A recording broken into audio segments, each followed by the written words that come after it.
Jeg heter Lars Egvin. Jeg jobber som stikningsingeniør i Maskinstyring AS. Jeg har nå sittet på et prosjekt for Gjermundshaug, Tangenvika bru, der vi har testet Making Surfaces.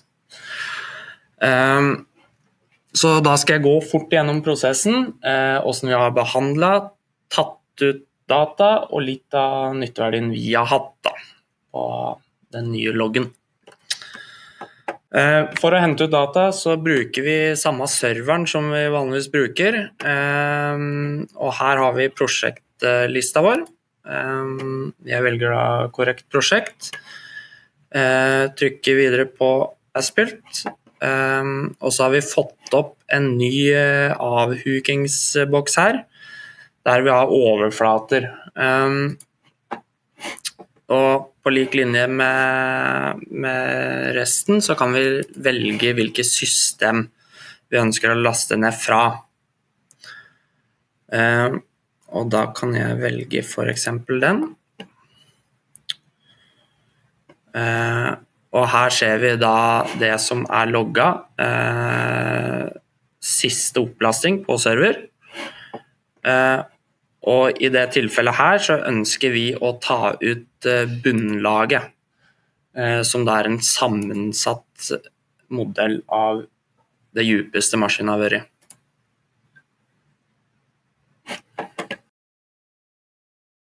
Da har jeg lastet ned det jeg skulle ha fra serveren. For å importere, dette er jo en punktsky, så vi importerer helt vanlig måte gjennom applag. Da har jeg lagt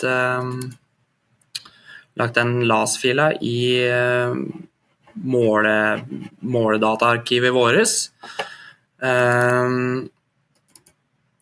Og så importerer jeg som laserscan-formater.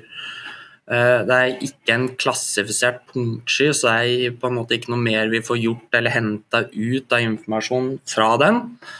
Så vi importerer den bare direkte inn.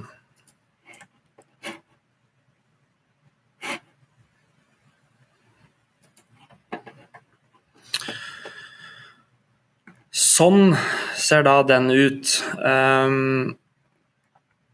Og det er ikke ferdig, det er ikke noe ferdig data, så vi er jo nødt for å gjøre en kontroll for å se at vi faktisk får ut det vi ønsker. Det kan vi gjøre på litt forskjellige måter. Vi kan jo bare kikke på den nå, så ser vi i 3D hvordan punktskya ser ut.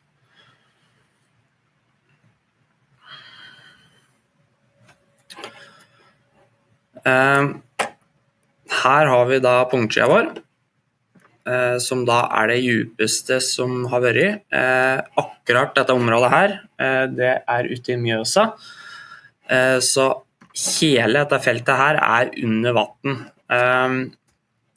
Så tradisjonelle innmålinger er fryktelig vanskelig å få til. Vi har heller ikke brukt noe terreng for å klippe punktskya, så vi ser på en måte en del støy i ytterkant, der på en måte programvaren ikke har jobbet med å slette kontinuerlig på laveste. Det er jo i utgangspunktet områder vi ikke har så mye nytte av. Så i det tilfellet her så velger vi jo å egentlig bare klippe ut og slette de punktene på den måten her. Og når vi da går gjennom hele punktskya, så ser vi ganske tydelig at det er hvor maskinen har vært, hvor mye den har fått med seg, og ikke minst vi ser jo hvert eneste drag som skuffa har vært. Ja, da har jeg gått gjennom og gjort en del etterarbeid med punktskya. Som vi ser ut fra ortofot og her, så ser vi nå hele punktskya ligger nå langt ut i Mjøsa. Og det noe jobb med å rydde opp og ordne punktsida. Men det vi har opplevd på prosjektet vi har vært på, det at kvaliteten og detaljer som du faktisk klarer å logge, det vesentlig bedre enn om du da hadde målt inn på tradisjonelt vis, eller tilsvarende. Samtidig så det prosedyrer eller arbeidsgangen i stegvis mudring, utfylling gjør at andre metoder som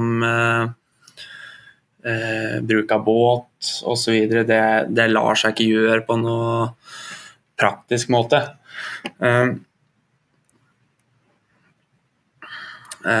Så det vi egentlig sitter igjen med da, det en komplett modell. Her det triangulert opp, som viser egentlig alt av detaljer på den utgravingen som gjort. Samtidig som vi på en måte har kjørt et ganske strengt kontrollregime i forhold til sjekk av maskiner og sjekklister og kontroll sammen med stikker. Da punktsida vår ferdig behandlet. Vi har direkte tatt den i bruk for beregning av hele området. Og som vi ser her nå, av byggegropa som vi har satt opp, så har vi en komplett beregning som nå regner ned til hver minste detalj og områder som maskinen har vært og gravd og tatt ut masser. Og topplaget registrert gjennom sjøbunnsregistrering, samtidig som vi har målt inn tradisjonelt. Og det her gir et fryktelig nøye bilde på hvilke områder som berørt, hvilke områder som ikke berørt, samtidig som det gir en veldig god beregning. Det var jo et testprosjekt da, så når vi fikk dette på prosjektet så stolte vi på en måte ikke på alene, så alt som gjort jo målt inn tradisjonelt, og så har vi brukt det til å kryssjekke hverandre da. Vi har også satt opp kontrollert inn mot fjell for å sjekke nøyaktigheten på logginga, og sånn som det nå da, så har vi dobbelt opp med alt.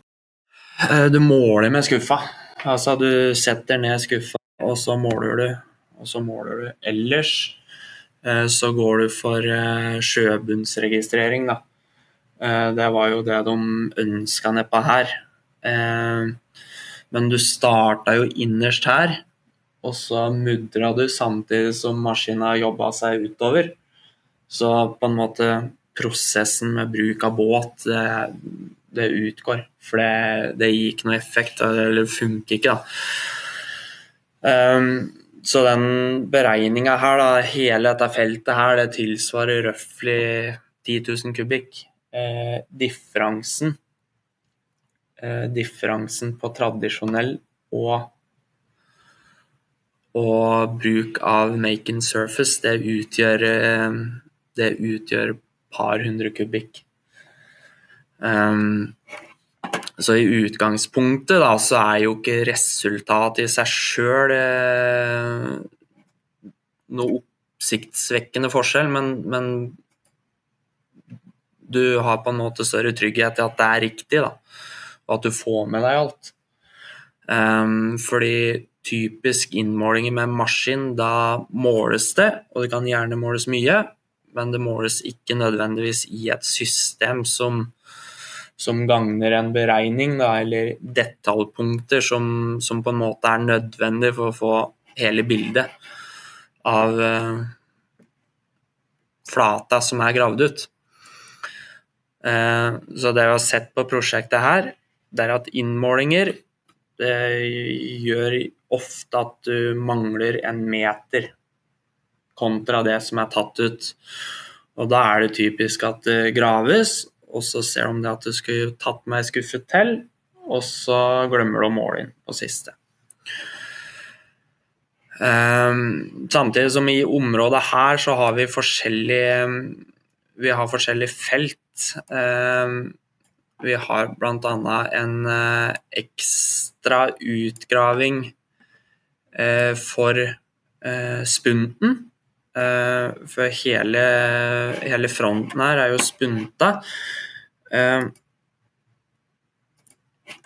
Og når vi da sjekker de teoretiske data vi har, så ser vi også at maskinen har tatt med seg ekstra her,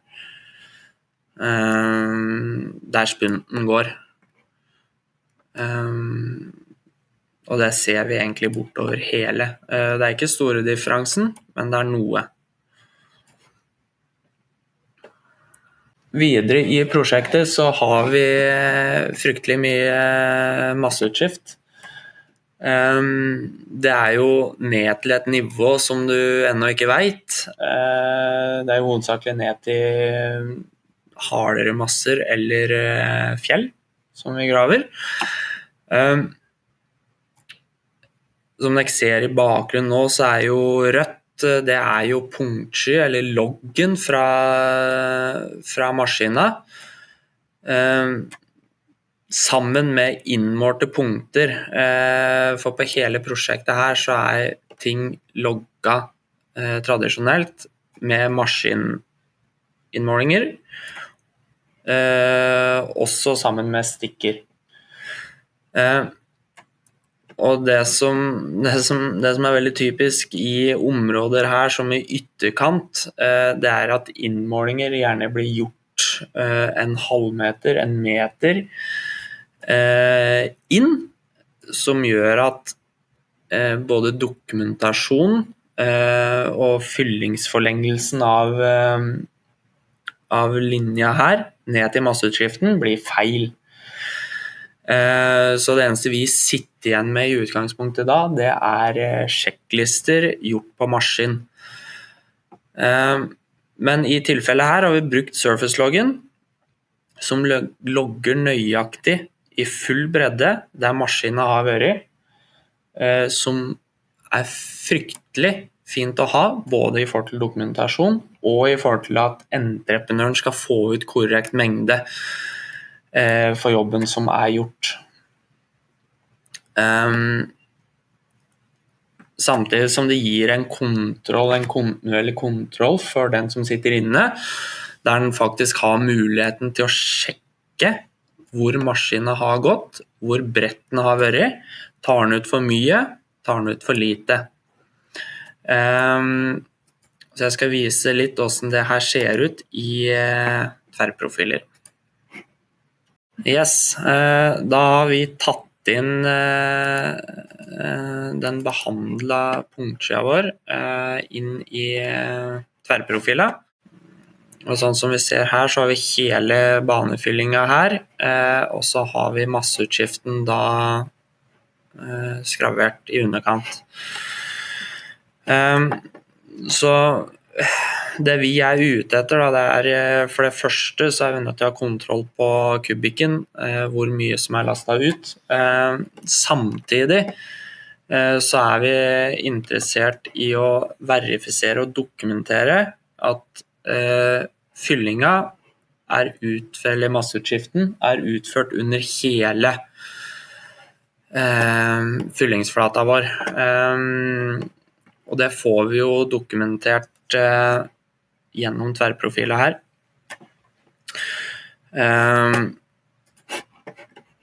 På begge sider. Så i området her ser vi at det har gått veldig godt. Sånn det jo ikke overalt. Og for en kontinuerlig kontroll og sjekk, så bruker jeg disse punktskyen for å se om de har få noe håndfast på at de har bredda de skal ha. Det selvfølgelig sammen med stikker ut i felt.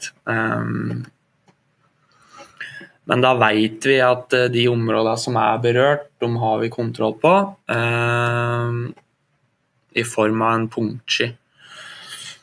Jeg kan jo forklare kort hvordan Surface Log fungerer i virkeligheten. Dette her data som hentet fra felt for å simulere en jobb, en utgraving. Og vi ser en lagdeling her, og så ser vi et bunnlag. De lagene som nå ligger inne her, det definert enten av maskinfører eller felles, forhåpentligvis felles, for alle maskinførere som jobber på det spesifikke prosjektet. Samtidig så har vi et originalt droneterreng her, som vi har dronet inn. Det terrenget her ligger inne på maskinen. Så alle bevegelser over det originale terrenget, det logges ikke.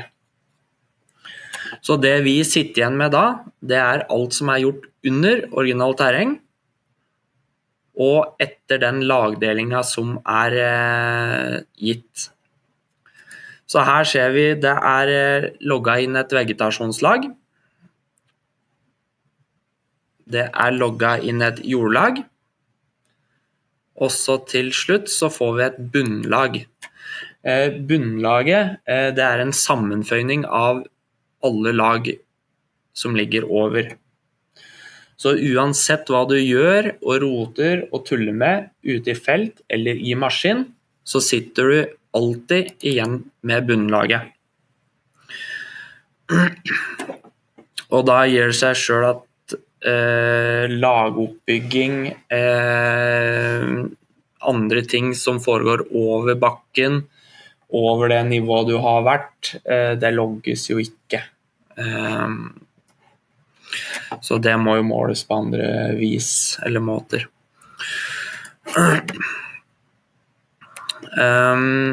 Så for prosjektet jeg på nå, så vi i utgangspunktet veldig interessert i bunnlaget her. Hovedgrunnen til det at vi har egentlig samme type masser, og det fryktelig mye masseutskift og mudring blant annet som skjer ute i Mjøsa. Så vi har ikke et spesifikt behov for å splitte opp sånn, men muligheten finnes der. Så samtidig som vi får en komplett oversikt over hvor dypt maskinen har gravd til enhver tid, både i forhold til dokumentasjon og i forhold til beregninger som kommer der entreprenøren skal få betalt for den jobben han faktisk har gjort.